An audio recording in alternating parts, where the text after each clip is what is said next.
I won't be able to come home for a while due to work. This was the lie Tom told me and started living together with his lover. Once I discovered this truth, memories of our miserable life together flooded back, fueling my anger and leading me to vow revenge on Tom. I will never forgive him. He threatened my life while happily living with another woman. Unforgivable. I'll show him what I'm capable of. I sought help from someone and planned my revenge. My name is Kelly Omar. I'm just a humble housewife, earning a little extra money through remote work. Tom and I have been married for 5 years now. We don't have any children, and we both dedicated our lives to our jobs. Tom, a salesman at a major machinery factory, recently got promoted to a manager. Even at 35, he brags about still being able to play around with younger women. I met him when he was just a worker in a small downtown factory. He seemed sincere and dedicated to his work, which impressed me. My friends described him as shy and reserved, so I thought we were a good match. After 2 years of dating, we got married. However, once we married, his luck seemed to change, and he switched jobs to his current company. He's not great with women but very proactive in his work, and his sales talents were soon recognized. His work life became extremely busy, often staying out late by entertaining clients. He also started interacting more with women. It is often heard that business relationships are important to sales. And at first, I patiently waited up for him. But then, he began not coming home at all. Every weekend he'd go out, returning only on Sunday mornings. When I confronted him, he'd dismissively say it was none of my business.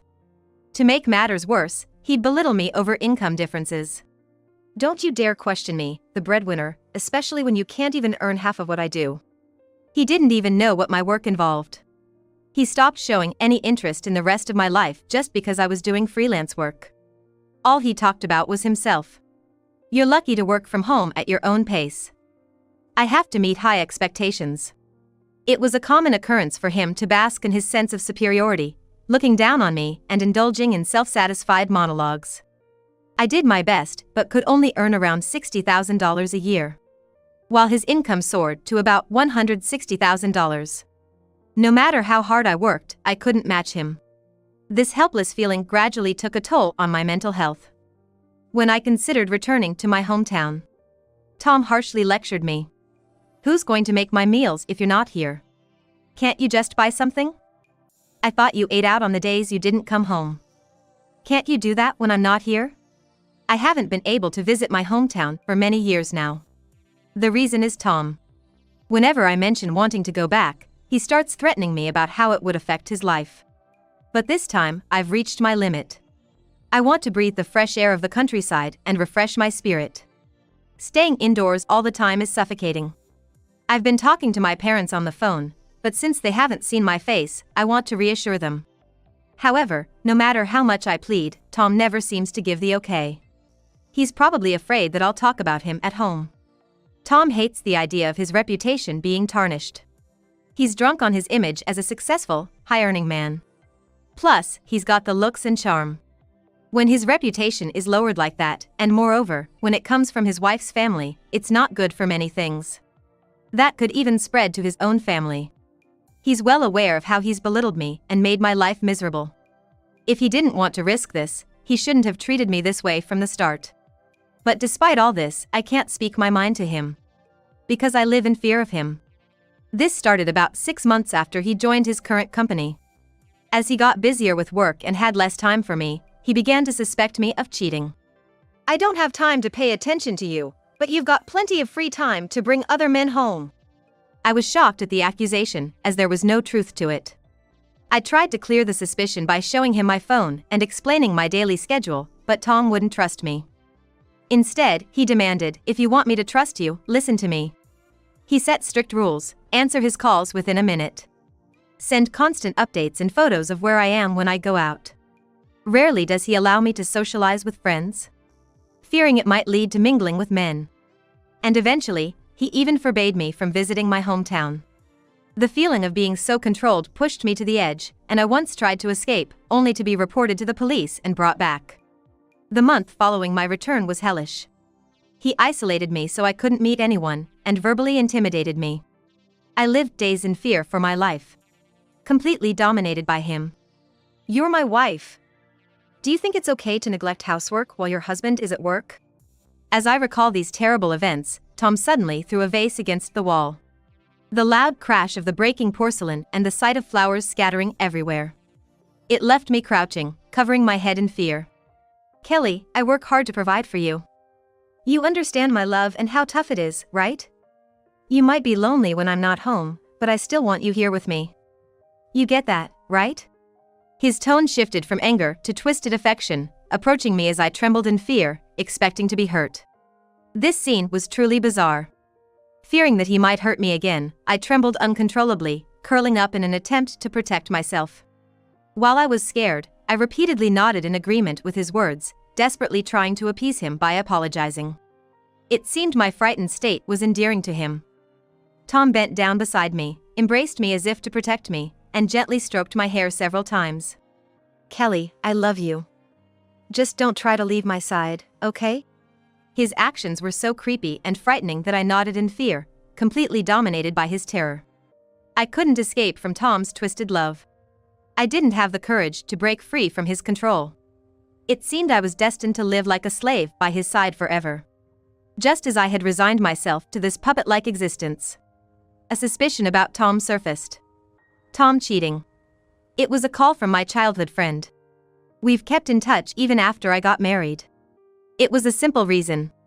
She confronted Tom herself. Just because you're married doesn't mean you should stop seeing your friends, right? I've been friends with Kelly since kindergarten. It's not like we're anything more, so it should be fine to keep hanging out, right? Or is there a problem with me being friends with Kelly? My friend, who's always been straightforward and strong-willed, had Tom at a loss for words. If he argued too much, it might raise suspicions. So, reluctantly, Tom agreed to let me keep in touch with her, and he stopped objecting. I think part of it was because she's beautiful. Tom, who likes to surround himself with attractive people, was fond of her looks. When he was home, he'd invite her over, and the three of us would have dinner together, sometimes even going out to eat. When we were out, people would often comment on how lucky he was to be with such a beautiful friend. He probably felt a sense of superiority being seen with her. Then, on a day when Tom was at work, she suddenly called me, saying she had something important to discuss. I naively thought it might be a marriage announcement, but this call was about to reveal an unexpected truth. Please stay calm. I've got some shocking news for you, Kelly. Her serious tone made my heart race. Was it something I did? But then, she dropped a bombshell. I wasn't sure if I should tell you, but now that I have solid proof, I need to let you know. I think Tom is cheating. I've seen him and the same woman going to a hotel several times, and so has a friend of mine. I was stunned by the news. I had never sensed any hint of infidelity from Tom. He would send pictures from his work drinks and regularly update me on his whereabouts. How could someone so diligent be cheating? I couldn't easily believe her words. But, could it just be a case of mistaken identity? Even as I said it, I couldn't fully deny it. Though Tom kept in touch, I couldn't be sure if the information was true. Preparing a cover story in advance wasn't impossible. In fact, finding evidence to disprove the cheating seemed harder. Yet, accepting such shocking news outright was also difficult. It was too sudden, and I couldn't organize my thoughts. My confusion deepened when my friend sent me an email. Can you still say that after seeing this? Saying it, she let me take a look at the attached images. Following her instructions, I opened the email. There, in the image, was Tom arm in arm with an unfamiliar young woman, entering a hotel in the hotel district. This! I knew your husband was cheating because that woman is the president's daughter of my company. We're about to sign a contract with your husband's company. I'm pretty sure she's married too. My mind was in turmoil, unable to grasp the unbelievable information and reality. I couldn't comprehend what she was saying. The shock of Tom cheating was enough, but the fact that the other woman was a president's daughter. So young and beautiful. And everything I wasn't, made me feel utterly defeated. I felt that way. It was sheer despair, like being thrown into the abyss. I felt like I had been thrust into the depths of despair. When I was shown these images by an acquaintance, I was speechless. I never thought it would be Tom, but now you see, right? Tom is cheating. You should look into it yourself. I'll help if needed. I was still reeling from my friend's call when Tom came home. In a panic, I ended the call and headed to the entrance. But I don't remember what Tom and I talked about after that. I can't even recall how I spent the rest of that day. The revelation of Tom's infidelity was just too much to handle. The next morning, waking up with the realization that Tom was gone. I couldn't remember when I had fallen asleep. All I knew was that I felt exhausted, dragging my heavy body to the living room to make some wake-up coffee. Tom's infidelity, mentioned by my friend yesterday. Was it true? I checked my phone, and sure enough, the call logs and emails were there. And as I looked at the attached images, tears welled up. "You said you loved me." Those words, I guess, were the only thing that had been keeping me going. Just as I was about to be overwhelmed by hatred. The house's doorbell rang unexpectedly. Unannounced visitors, other than delivery people, were rare. My in-laws would only visit through Tom. And my parents were out of the question. There were no deliveries expected today, and I hadn't heard anything from Tom. Who could it be? With all sorts of thoughts racing through my mind, I cautiously approached the intercom. As I pressed the talk button, the image of a neatly dressed man in a long coat appeared. Yes? I wondered if he was some new kind of door-to-door salesman. But there was no sense of him trying to be charming. His face was stern, and his imposing looks even gave off an intimidating air. Who was he, and what did he want? Holding my anxiety close, I responded to the call, and the man, facing the camera, urged me to confirm. "Are you Mrs. Omar?" He introduced himself as Scott and showed me a photo through the camera. "I need to talk to you about Mr. Omar. You'll probably understand without explanation once you see this. May I come in?" The photo he showed was the same one of Tom and his mistress that my childhood friend had sent me. Shocked, I covered my mouth with both hands, trembling with anxiety and fear. Why did he have it? Was he planning to blackmail me for money? No, if that was the case, he'd likely approach Tom directly. So why inform me? We have no connection. Who is he really? As I stood there, unable to respond, lost in my thoughts, Scott seemed to understand. And looked at me through the camera, speaking in a reassuring tone. "Don't worry, I'm on your side. I want to talk to you about your husband." At that moment, I had a feeling about who he might be. 9 times out of 10, that's what he is. I decided to trust him and let him in. "I'm sorry for barging in like this, but I didn't know how else to meet you. I've heard from people that you live a life controlled by your husband." So I opened the front door and let him in. From his manner of speaking, I gathered he must be an acquaintance of my childhood friend who had leaked Tom's photo. Relieved that my guess was correct, I listened to his story. "Let me introduce myself properly." He handed me his business card. The company name on it was that of a well-known national IT firm. And he was listed as the CEO. I immediately realized he was a significant figure. "Actually, the woman your husband is having an affair with is my wife," he revealed, leaving me speechless. "That photo was taken by a detective I hired. When I was investigating your husband, I found out about his connection to your friend and you. She and I have a business relationship and are also personally close. When we met recently to discuss work over dinner, she showed me the photo and told me about you." So, the acquaintance my friend had mentioned was Scott. I was too shaken by this unexpected connection to think clearly. Sensing my distress, Scott continued. "I'm considering divorcing my wife. But just divorcing isn't enough. Today, your husband and my wife won't be coming home. She said she was staying with a friend, probably has plans with Tom. I know this is all very sudden and confusing, but, Kelly, would you be willing to help me? I want to rescue you from this situation as well." "Help? What do you mean?" I couldn't hide my confusion. I had just learned about Tom's infidelity and was still processing it. I had no idea what to do next. Scott must have sensed my feelings. He gently took my hand and spoke words of comfort. "I've heard from your friend. She guessed what kind of life he is making you live. I'm sorry. Before approaching you, I had a detective look into your situation too. Your friend was worried about your safety. Honestly, I couldn't care less about what happens to my wife, but I can't ignore a man who treats women like that." Scott's words made me realize for the first time that someone understood my feelings. I had wanted to rely on someone, but I didn't know who to turn to or who I could safely tell about this. I was so cornered that I couldn't even think about it. His words made me reconsider my own situation.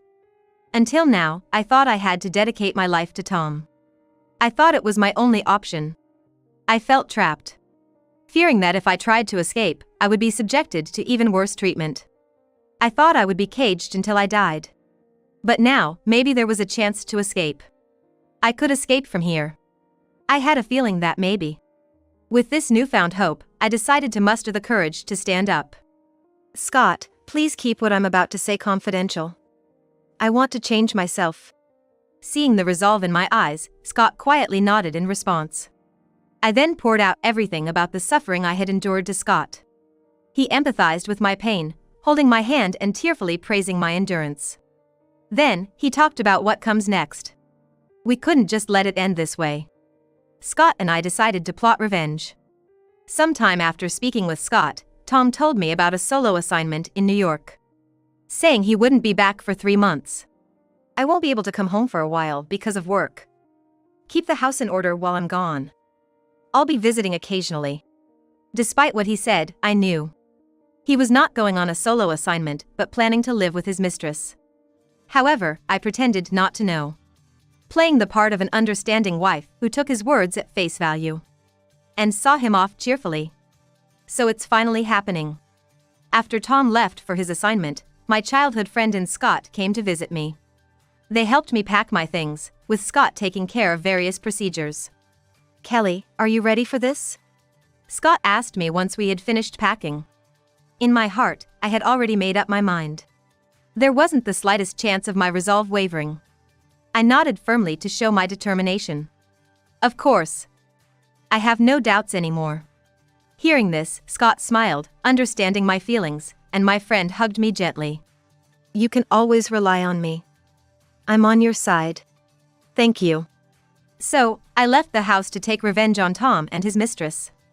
I'm sure those two are still blissfully unaware of anything. Tom must think I'm incapable of taking any action. If I say anything, he'll just use his power to control me. That's probably what he's thinking. But I won't let that happen anymore. I'm not his puppet. I'll return all the resentment and hatred I've suffered 100-fold. I will live my life on my terms. With these thoughts, I left that house.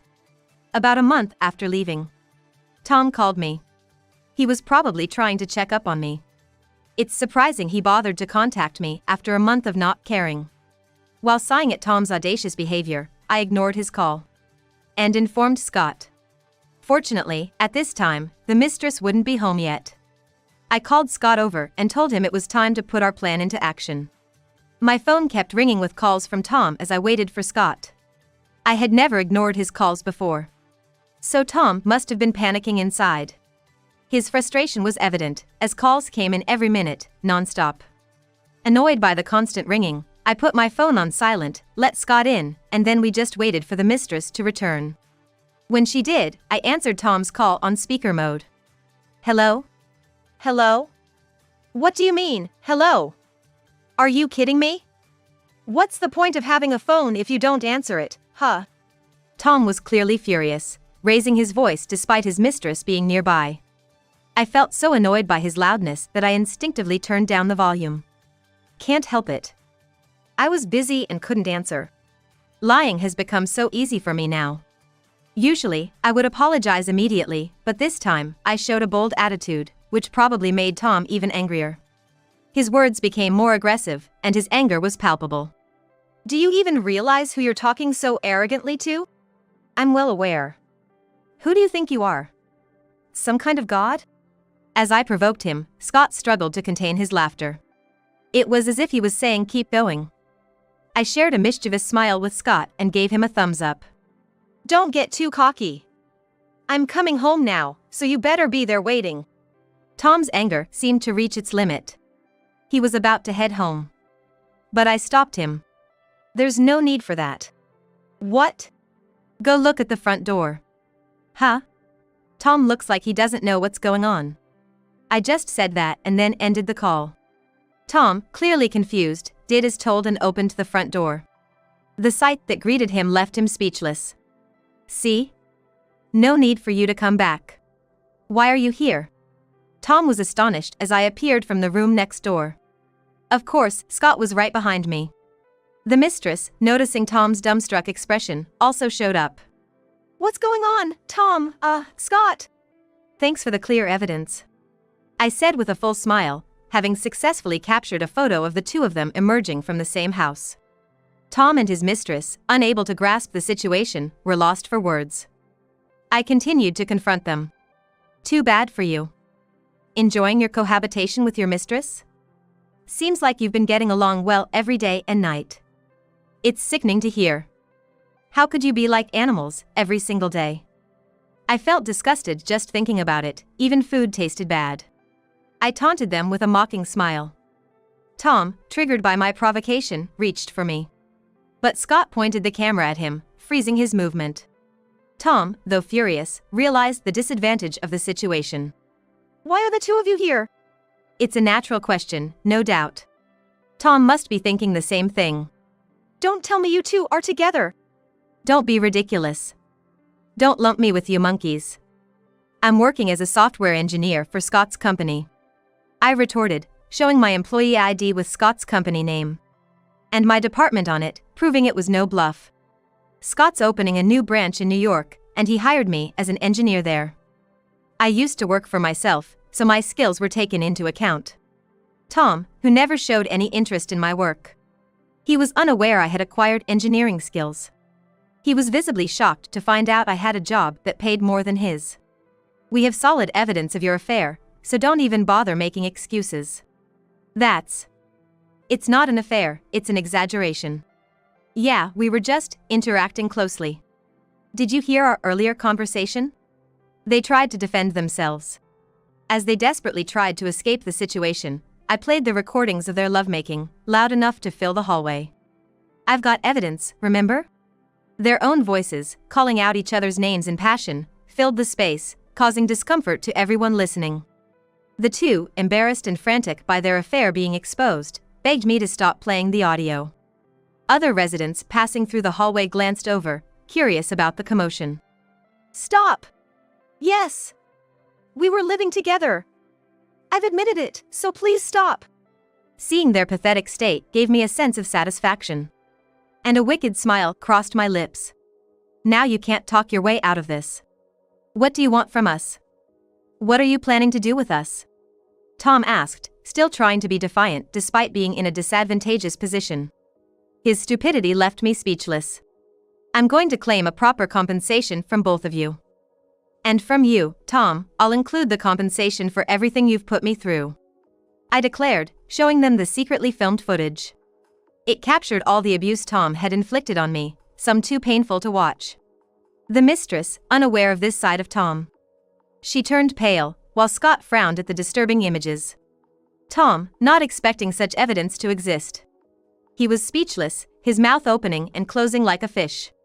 I made sure to record it in case I ever had to do something like this with you someday. I believed that you loved me, no matter how badly you hurt me. I thought I was the best, and I persevered through it all. But somewhere along the way, I also understood that I was only desperately clinging to you. I was so scared of you that I didn't have the courage to stand up, but Scott opened up my eyes. Tom backs away as if frightened as I glare at him as if to express my strong will, perhaps unable to hide my surprise that for the first time I, who had been at my own beck and call, am being so forceful and defiant. Don't think you two will get away with this. I'll be claiming everything that's owed to me. They both hung their heads, resigned, saying nothing more. Thus, my battle with Tom came to an end. Afterwards, Scott divorced his wife. She begged for forgiveness repeatedly, but he was unyielding. He had a lawyer demand a proper compensation.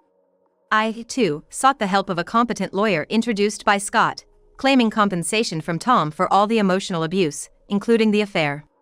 Of course, I also claimed damages from Scott's wife, and Scott pursued Tom for compensation as well.